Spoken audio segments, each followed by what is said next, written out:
kita menjadi hilang kepercayaan kepada negara yang bahkan hanya untuk menjaga data kita saja mereka tidak bisa. Bahwa memang pemerintah menganggap dunia pendidikan ini sebagai lahan bisnis gitu ya. Kita tidak mau punya generasi penjilat juga.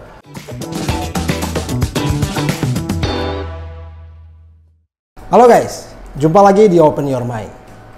Nah, 2 minggu ini, hampir 2 minggu ya, terhitung dari tanggal 20, ramai orang bicara soal peretasan PDNS ini. Nah, memang sangat memprihatinkan mengingat keamanan data kita, keamanan cyber kita ini sungguh luar biasa lemahnya. Begitu mudah diretas dan yang lebih parahnya adalah cuma 2% saja yang di backup. Dan ini tentu sangat membahayakan bagi kondisi keamanan dan pertahanan negara kita. Nah, melihat apa yang terjadi dan apa yang dilakukan oleh Menkominfo kita, oleh BSSN, lalu oleh operatornya Telkom Sigma, ini sepertinya kita tidak bisa berharap banyak ya. Maka nggak heran ketika kemarin ada statement dari pemerintah, dari Kominfo yang mengatakan ya mereka nyerah gitu ya, bahwa ya mereka tidak bisa mengembalikan datanya dan hanya bisa mengevaluasi lagi data yang ada backupnya saja. Ya begitulah kualitas dari tata kelola negara kita. Nah, sebenarnya kalau kita lihat ya, bukan negara kita saja memang ya yang kena ransomware. Ini juga dikatakan oleh Pak Budi Ari yang mengatakan bahwa bukan negara kita doang kok yang kena, jadi kenapa kita mesti segini ributnya, seolah-olah mengatakan seperti itu. Seolah mengecilkan masalahnya bahwa betapa kita menjadi hilang kepercayaan kepada negara yang bahkan hanya untuk menjaga data kita saja mereka tidak bisa. Kalau kita lihat ya memang Indonesia cuma kena 0,67 saja. 0,67%, tidak sampai 1% serangan ransomware dari seluruh dunia. Ini jauh dibandingkan dengan Amerika yang sampai 40%. Tapi ini cukup membuat kita hancur berantakan, sistem berantakan, semua fasilitas servis publik ini berantakan, dan ini tidak terjadi di Amerika yang sampai 40% serangannya. Nah, kita bisa lihat betapa lemahnya keamanan cyber kita. Nah, kalau kita perhatikan lebih jauh, memang belakangan ini ya kita sering mendengar kebijakan-kebijakan pemerintah yang aneh gitu, yang seolah-olah tidak menyentuh inti permasalahannya. Kalau kita lihat statement Pak Budi Ari kan kemarin, kita selalu bingung sendiri ya dengan kalimat-kalimat yang dia ucapkan gitu, yang ininya diituin dan segala macam. Lalu bagaimana memulihkan? Ya tunggu aja, ini kan lagi di ini. Lalu tidak pernah ada statement jelas gitu ya, kondisi yang jelas tentang keadaan atau permasalahan yang terjadi. Apalagi kalau kita berharap itu keluar dari Pak Jokowi. Pemerintah kita ini selalu membuat kebijakan-kebijakan yang cuma berada di kulit ari saja. Seperti misalnya kebijakan yang dikeluarkan oleh BKKBN kemarin ini, yang menurut saya sangat lucu sih.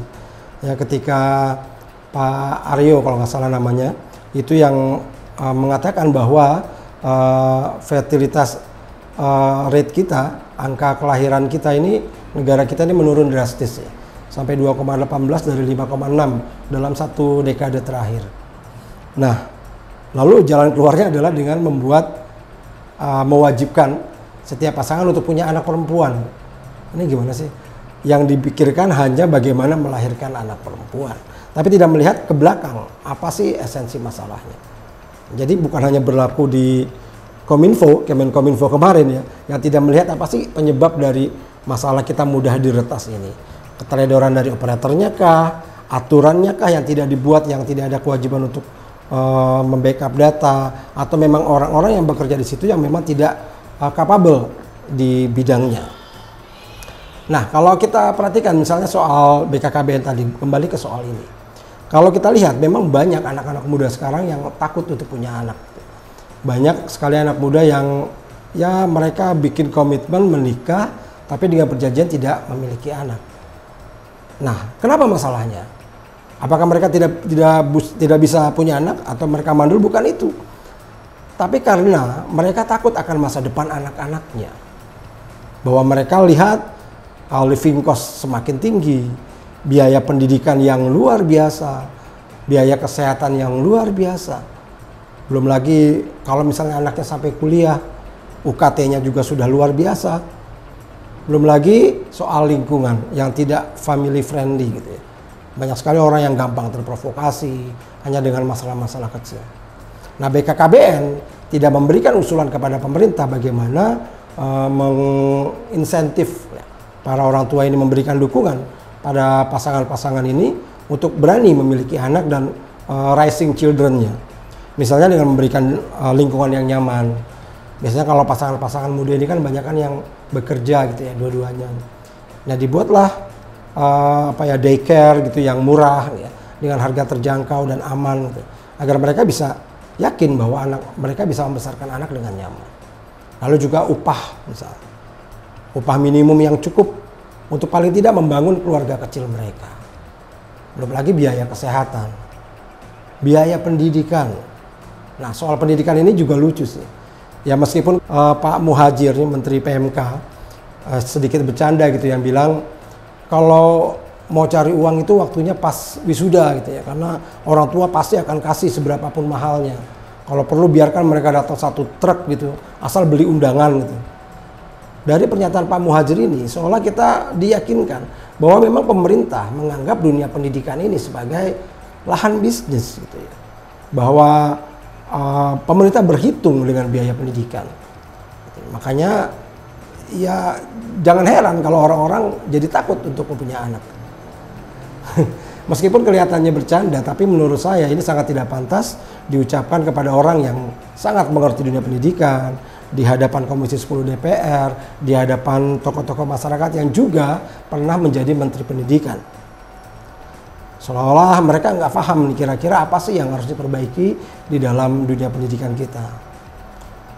Bagaimana caranya membuat manusia Indonesia baru ini menjadi lebih baik. Bagaimana kita membangun generasi yang bermoral, generasi yang bisa bekerja sama, generasi yang bisa saling bahu-membahu, bisa saling mendukung, gitu ya. Generasi yang mencintai bangsanya, mencintai negaranya, generasi yang bisa berkomitmen untuk membangun negara ini menjadi lebih baik, sehingga melahirkan rakyat-rakyat juga yang ingin dan mau bekerja sama satu sama lain. Tidak melahirkan masyarakat yang skeptis, ya, pragmatis. Yang penting tujuan tercapai. Mau apapun caranya, mau saling menjatuhkan, saling serobot. Yang penting tujuannya tercapai. Kita tidak mau punya generasi penjilat juga yang ketika mereka bekerja, mereka merasa bahwa ya saya bisa bekerja karena atasan saya. Jadi ya rela disuruh apapun, mengerjakan apapun asal perintah atasan.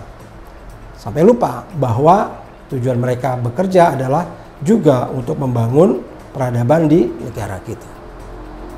Jadi memang banyak PR ya bagi tata kelola negara kita di semua sektor sih. Ya PDSN kemarin, ini kasus PDSN menunjukkan bahwa ya transformasi digital ini masih omong kosong. Apalagi tidak ada pernyataan apapun dari Pak Jokowi, ya cuma bilang ya ini juga terjadi di negara-negara lain saja. Tapi tidak ada permohonan maaf atas hilangnya data rakyatnya, atas sekian banyak public service yang terganggu. Ya seolah-olah data kita ini like nothing lah buat beliau gitu ya, seperti tidak ada artinya apa-apa. Jadi tidak dianggap sebagai aset gitu, tapi hanya dianggap sebagai ya data yang akan diperlukan jika ada pemilu, pilkada, dan juga untuk data keamanan negara. Hanya itu saja. Nah, kalau kita lihat lebih jauh, ternyata memang ini terjadi bukan cuma di Kominfo, tapi juga di dunia pendidikan seperti yang tadi, di BKKBN juga begitu, dan mungkin di banyak departemen-departemen yang lain. Sehingga menurut saya yang terjadi di negara kita adalah kita darurat tata kelola, darurat moral, dan darurat kesadaran akan berbangsa. Salam and open your mind.